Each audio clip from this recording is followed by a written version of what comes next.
नमस्कार साथियों, फिर से स्वागत है आपका अपने YouTube चैनल पर जिसका नाम है dignity commerce and competition classes में। तो आज की वीडियो में बताएंगे रीजनिंग क्लास के बारे में। जैसा कि पिछला क्लास रीजनिंग का आप देखे थे जिसमें मैंने बताया था इंट्रोडक्शन के बारे में, उसके बाद कैलेंडर रीजनिंग मैंने पढ़ा रहा था। तो वहां तक मैंने बताया था कैलेंडर रीजनिंग के 5 टाइप होते हैं। आज के बारे में आज का जो वीडियो होगा उसमें होगा कैलेंडर रीजनिंग के टाइप नंबर 6 के बारे में। तो जैसा कि पिछला जो टाइप था टाइप नंबर 5, उसमें मैंने बताया था कैलेंडर रिपीटेशन के बारे में।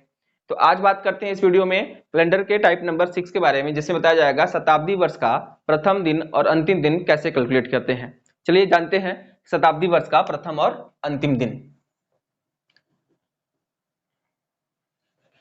तो टाइप नंबर है आपका 6। तो इसमें बात करेंगे शताब्दी वर्ष का प्रथम और अंतिम दिन, प्रथम और अंतिम दिन के बारे में। चलिए जानते हैं इसका मतलब। तो प्रथम और अंतिम दिन का संबंध देखिए क्या होता है। जैसे अगर हम जानना चाहें तो शताब्दी वर्ष का प्रथम दिन किसे कहते हैं, मतलब इसका शताब्दी वर्ष का प्रथम दिन क्या होगा और अंतिम दिन क्या होगा। तो हम इसके बारे में बात करते हैं कि शताब्दी वर्ष का प्रथम दिन क्या होगा और अंतिम दिन। तो किसी भी शताब्दी वर्ष का प्रथम और अंतिम दिन, देखिए यहां शताब्दी वर्ष का संबंध जानते किससे है, सदी से। कि सदी का मतलब जैसे आप बोलते हैं कि 19वीं सदी, 18वीं सदी, 16वीं सदी, 20वीं सदी, तो उस सदी के बारे में बात कर रहे हैं यहाँ पे। तो अगर बताया कि सदी का किसी भी सदी का प्रथम और अंतिम दिन कैसे कैलकुलेट होता है, तो पहले तो प्रथम और अंतिम दिन होते क्या है, मैं उनके बारे में बात करूं। तो प्रथम दिन के बारे में बात करें, जैसे मैं लिख दूं यहाँ पर एग्जाम्पल के रूप में कि 18वीं सदी का प्रथम दिन। तो 18वीं सदी का आपका प्रथम दिन कैसे निकालेंगे, जाहिर सी बात है कि 18वीं सदी का प्रथम दिन होगा क्या। तो 18वीं सदी का जो प्रथम दिन होगा वो होगा सन 1701, क्योंकि जहां 1700 था वो 17वीं सदी था, और जहां 1701 आ गया अब 18वीं सदी में चले आए। इसका मतलब सन 1701 जनवरी 1, यही आपका क्या होगा 18वीं सदी का प्रथम दिन होगा। उसका अंतिम दिन क्या होगा, तो होगा सन 1800 दिसंबर 31। मतलब किसी भी शताब्दी का किसी कह सकते हैं किसी भी सदी का प्रथम दिन उसके पिछले वाली सदी के एक जोड़ने पर, एक वर्ष जोड़ देने पर उसका स्टार्टिंग हो जाता है, मतलब वहीं से प्रारंभ हो जाता है वो सदी। जैसे मतलब 1701, आपसे 18वीं सदी मैंने पूछा है, 1701 लिखा हुआ है, इसका मतलब क्या है 17वीं सदी में आप सन 1700 में एक वर्ष जोड़ दीजिए, जैसे 1701, इसका मतलब क्या, वही आप क्या कहा 18वीं सदी का प्रथम दिन हो जाएगा। तो इसका मतलब सन 18 जनवरी 1 1701 में 18वीं सदी का प्रथम दिन होगा। उसी प्रकार सन 1800 इसका अंतिम दिन क्या होगा, सन 1800 दिसंबर 31 इसका क्या होगा आखिरी दिन। उसी प्रकार देखिएगा सन 19वीं सदी का प्रथम दिन क्या होगा, सन 1801 जनवरी 1 इसका आखिरी दिन क्या होगा, सन 1900 दिसंबर 31, सन 1900 दिसंबर 31। उसी प्रकार 20वीं सदी का क्या होगा, तो 20वीं सदी का होगा सन 2000 नहीं, सन 1901 जनवरी 1, आखिरी दिन क्या होगा सन 2000 दिसंबर 31। तो ये तो था प्रथम दिन, मतलब डेट तारीख के बारे में कि प्रथम दिन और आखिरी दिन की तारीख क्या होगी, कि प्रथम दिन के बारे में किसे कहेंगे, आखिरी दिन किसे कहेंगे। तो ये है तारीख जिसमें मंथ, डेट और ईयर दिया रहता है। लेकिन इसमें डे कैलकुलेट नहीं करना है, आपको डे ही निकालना है कि डे क्या होगा, कि उस दिन इस डेट पे इस तारीख पर दिन क्या थे। तो इसके बारे में बात करें, देखिए अगर आपको डेट पता चल गई तो आप कोड के माध्यम से आप डायरेक्ट दिन निकाल सकते हैं। लेकिन अगर डायरेक्ट प्रश्न ये आ जाए कि 18वीं सदी का प्रथम दिन कैसे कैलकुलेट करेंगे, तो क्या करते हैं, आइए जानते हैं शॉर्टकट में। देखिए हम प्रथम दिन निकालने के संबंध में कोई शॉर्टकट नहीं है, शॉर्टकट हमेशा किसमें, हालांकि शॉर्टकट है किसमें, शॉर्टकट है अंतिम दिन निकालने के संबंध में। तो अंतिम निकालने के संबंध में शॉर्टकट क्या होगा, तो किसी भी लिखेंगे किसी भी सदी में 400 से भाग देने पर, किसी भी सदी में 400 से भाग देने पर यदि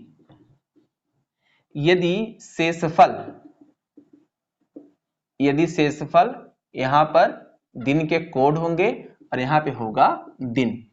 शेषफल अगर, देखिए ध्यान से सुनिएगा, किसी भी सदी में 400 से भाग देने पर यदि शेषफल आपका 100 बचे तो दिन का कोड क्या होगा 5। ध्यान दीजिएगा, अगर शेषफल अगर 100 बचता है दिन का कोड होगा 5 और इसका मतलब दिन कौन सी होगी शुक्रवार। ठीक, दिन होगा शुक्रवार। अगर शेषफल अगर 200 बचते हैं तो दिन का कोड होगा 3 और दिन क्या होंगे आपका होगा बुधवार। अगर शेषफल बचता है 300 तो दिन का कोड होगा 1 और 1 को होता है आपका सोमवार। उसी प्रकार अगर आपका शेषफल 0 बचे, शेषफल 0 का मतलब दिन का कोड भी 0 बचेगा, इसका मतलब दिन कौन सा होगा रविवार। क्योंकि सप्ताह में 7 दिन तो होते हैं लेकिन हम जब रविवार की बात करते हैं या तो 7 या फिर 0 से डिनोट किया जाता है। सोमवार से स्टार्ट किए, सोमवार से लेके हम शनिवार तक गए 6 तक, 7वां दिन फिर आ गया क्या 7 का मतलब यहाँ 7 0 क्यों हो गया क्योंकि हम जब विषम दिन निकालते हैं 7 से भाग देते हैं, इसलिए हम 7 यहाँ पे, जैसा पिछले वीडियो में बता चुका है। चलिए बात करते हैं आगे। तो अब ये जो दिन का ये जो फॉर्मूले आप देख रहे हैं ना किसी भी सदी में, एग्जांपल की मैं बात कर रहा हूं, देखिए एग्जांपल से समझ में आ जाएगा एग्जांपल की कंडीशन क्या है। मैंने बोला था कि 18वीं सदी का अंतिम दिन क्या होगा, 18वीं सदी का अंतिम दिन क्या होगा, तो कैसे कैलकुलेट करेंगे आप लोग जानते हैं क्या है। देखिएगा किसी भी सदी में 400, आप किस सदी की बात कर रहे हैं 18वीं, तो आप क्या करिए सन 1800 में 400 से भाग दीजिए, रिमाइंडर कितना बचा 200, रिमाइंडर यानी शेषफल, शेषफल कितना बचा भाई 200 बचा। और शेषफल जब 200 बचा तो दिन का कोड देखिए 200 में क्या है 3, और 3 पे कौन सा दिन है भाई बुधवार। इसका मतलब है कि 18वीं शताब्दी का अंतिम दिन, ध्यान रखिएगा अंतिम दिन क्या होगा बुधवार, क्या होगा बुधवार। या तो आप यहां से भी कैलकुलेट कर सकते हैं कि 18वीं शताब्दी का अंतिम दिन क्या होगा, कोड से भी निकाल के चेक कर लीजिए आपका बुधवार ही आएगा, लेकिन ये डायरेक्ट निकालने के तरीके थे। अगर मैं एक एग्जांपल और लूं तो मान लेते हैं 19वीं सदी कि 19वीं सदी का अंतिम दिन क्या होगा, 19वीं सदी का अंतिम दिन क्या होगा, तो क्या करेंगे सन 1900 भागे 400 शेषफल 300, 300 शेषफल का मतलब होता है दिन का कोड होगा कितना 1, 1 का मतलब होता है सोमवार। इसका मतलब है कि आपका जो 19वीं सदी का अंतिम दिन था वो सोमवार था।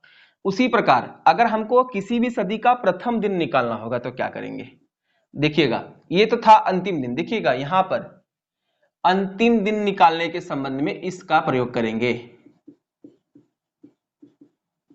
किसी दिन अंतिम दिन निकालने के संबंध में,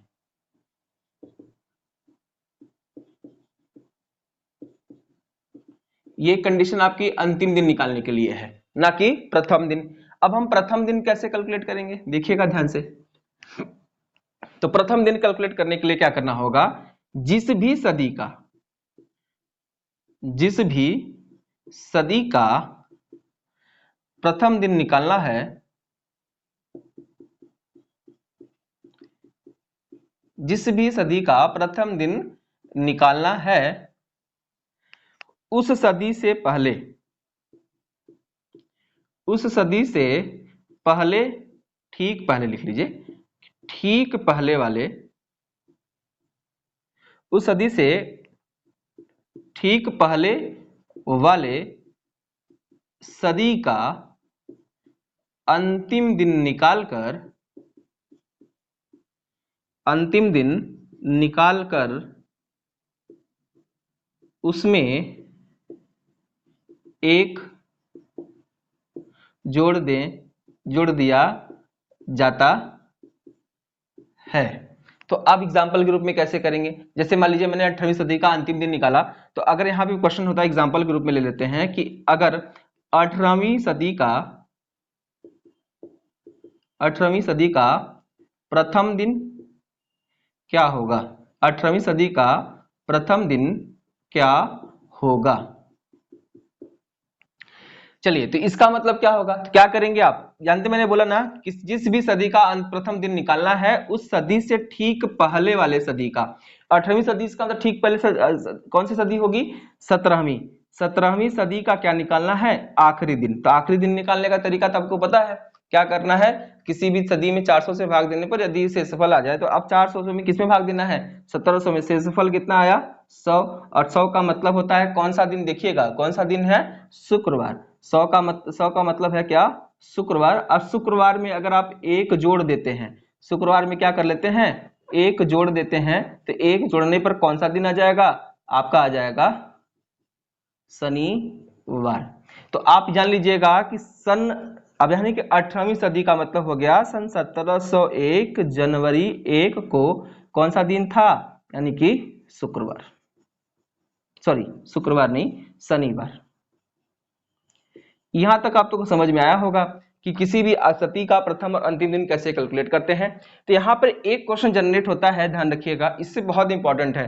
देखिएगा मैंने बताया क्या कि किसी भी, ये टाइप नंबर 6 में मैंने बताया कि शताब्दी वर्ष का, किसी भी सदी का प्रथम और अंतिम दिन कैसे कैलकुलेट करते हैं उसके बारे में, जिसमें हमने अंतिम दिन के शॉर्टकट बताए, और अंतिम दिन का निकालने आता है तो उसके भी शॉर्टकट हो गए प्रथम दिन निकालने के संबंध में। तो अब हम बात करते हैं कि कौन सा दिन प्रथम दिन नहीं हो सकता है या कौन सा दिन अंतिम दिन नहीं हो सकता है। तो आप बताइएगा ये निकालने के तरीके किससे संबंधित है। तो आप जान लीजिएगा सोम, शुक्रवार, सोम, बुधवार, ध्यान रखिए ये चारों, मतलब कौन कौन से दिन किसी भी सदी के प्रथम और अंतिम दिन नहीं हो सकते हैं। तो मैं पॉइंट नंबर 1 की बात करूं, जान लीजिएगा शुक्रवार, शुक्रवार, बुधवार और रविवार।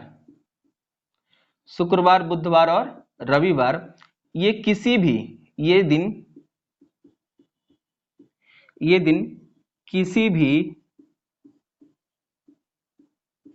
सदी के अंतिम, सॉरी प्रथम, अंतिम नहीं, प्रथम दिन नहीं हो सकते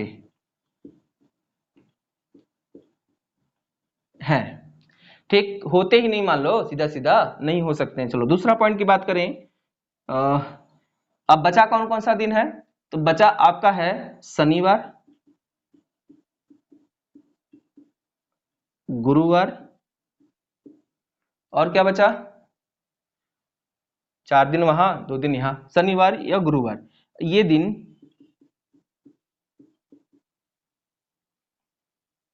कुछ एक और दिन था ना, शनिवार, गुरुवार,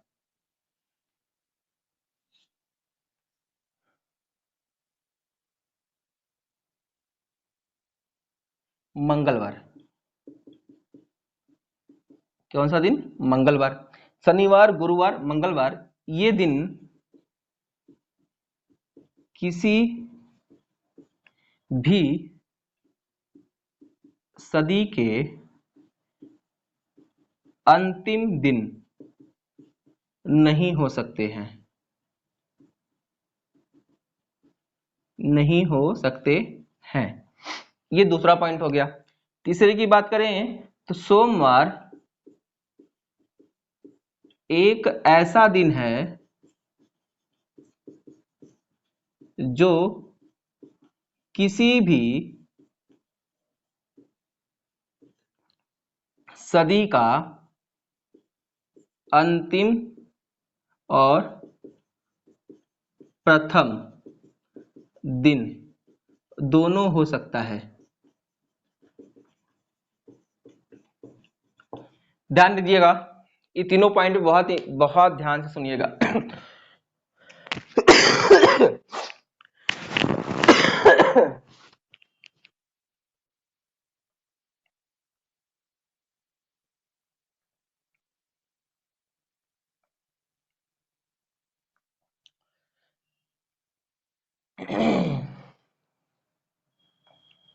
चलिए ये तीनों पॉइंट को बहुत ध्यान से सुनते हैं। इस पॉइंट में देखिएगा लिखा है पहले कंडीशन में, आप इसी समझ लीजिएगा कि अगर शुक्रवार, बुधवार, रविवार, ये सोमवार, ये अगर अंतिम दिन होंगे तो प्रथम दिन तो होंगे ही नहीं। तो इसी प्रकार ये बनाया गया कि शुक्रवार, बुधवार, रविवार, ये तीनों दिन किसी भी सदी के क्या है ना, प्रथम दिन नहीं हो सकते हैं। उसी प्रकार बताया गया क्या, शनिवार, गुरुवार, मंगलवार, ये किसी भी दिन, किसी भी सदी के अंतिम दिन नहीं हो सकते हैं। लेकिन एक ऐसा दिन है जो है सोमवार, ये सोमवार किसी भी सदी का प्रथम और अंतिम दिन, दोनों में से कोई भी हो सकता है। यही होता है सोमवार के बारे में। चलिए, तो ये इस वीडियो में जहां तक हमको समझ में आया होगा, आप लोग को भी समझ में आया होगा किसी भी शताब्दी का प्रथम और अंतिम दिन कैसे कैलकुलेट करते हैं। चलिए स्क्रीनशॉट ले सकते हैं आप लोग।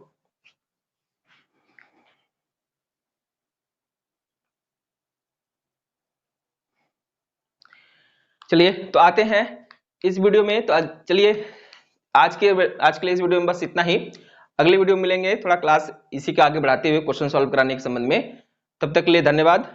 अगर वीडियो अच्छी लगी तो चैनल को सब्सक्राइब करिए, वीडियो को शेयर करिए, लाइक करिए, कमेंट करिए। अगर किसी और टॉपिक पे रीजनिंग की क्लास चाहिए तो उसके लिए कमेंट करिए। तब तक के लिए धन्यवाद।